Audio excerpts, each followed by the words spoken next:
Oops! Andito na naman si Uncle Tax. Ngayong araw, magluluto tayo ng toko at baboy kaya nilaga ko na itong baboy at inilagay ko sa freezer. Para sa ganon, mabilis lumamig at mabilis lumutong. At magluluto naman na tayo ng sauce. Ito nga yung toyo, suka, asukal at kaunting tubig.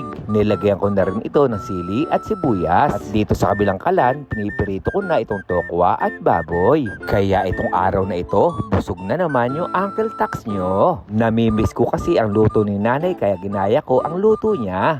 Maghihiwa rin tayo rito ng onion leaves at nahiwa ko rin naman itong sibuyas na puti. Masarap nga si ilagay ang sibuyas na puti sapagkat manamis-namis nga ito. Habang nakasalang na nga yung piniprito natin baboy, ako ay maghihiwa na ng tokwa.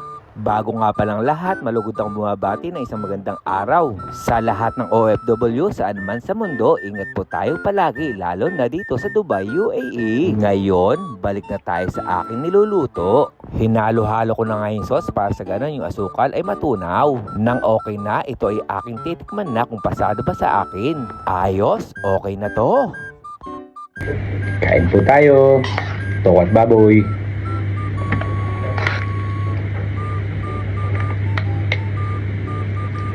Kalasa. Kamay ako. Unang subo para sa inyo.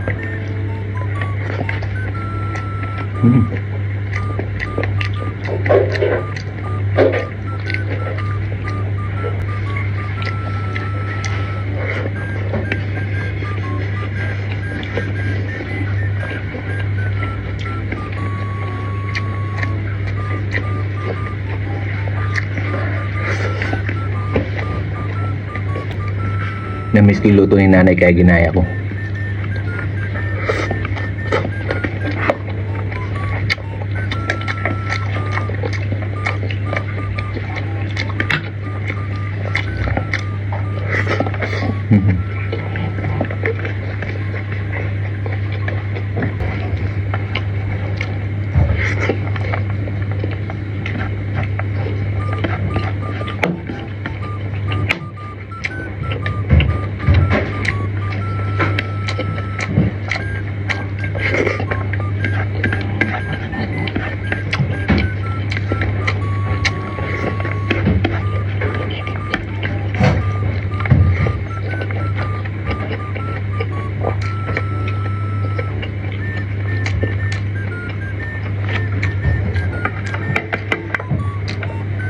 Gloves, umiinit ang gloves.